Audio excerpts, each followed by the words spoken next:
नमस्कार. मी राजधान दांडक, संस्थावाध्यक्ष, बुलढाणा अर्बन. गेल्या 2 दिवसापासून मराठवाड्यातील काही शाखांवर सोनं तारण कर्ज सोडवण्यासाठी काही सभासद गर्दी करत आहेत. या लोकांना काही आमच्या हितचिंतकांनी असे समजावून सांगितले की बुलढाणा अर्बनमध्ये आपले सोने 70,000 रुपये तोळ्याने ठेवलेले आहे व सध्या सोन्याचा भाव 1.5 लाख रुपये तोळा आहे. बुलढाणामध्ये तुमचं सगळं सोनं विकणार आहे, त्यामुळे तुमचं सोनं तुम्ही सोडून घ्या.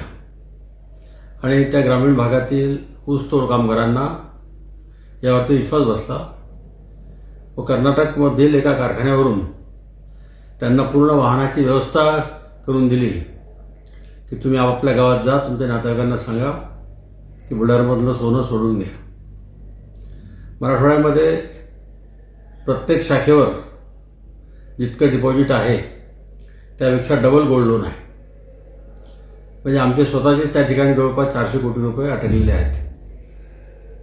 त्यामुळे कोणीही म्हणजे डिस्टर्ब होण्याचं कारण नाही, कारण की आम्ही आपलं संस्था इतकी मोठी आहे की ना आम्ही आपलं सोनं विकणार आहे आणि काहीच नाही.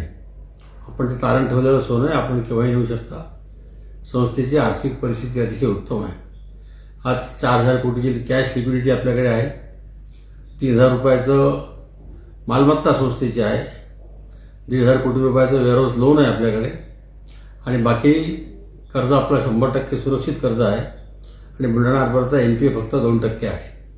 त्यामुळे सभासदांनी विनाकारण घाई करून अशा प्रकार करू नये. त्यामध्ये आपले नुकसान होईल, संस्थेचे नुकसान होईल.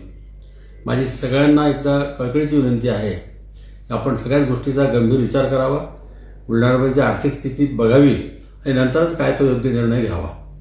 धन्यवाद.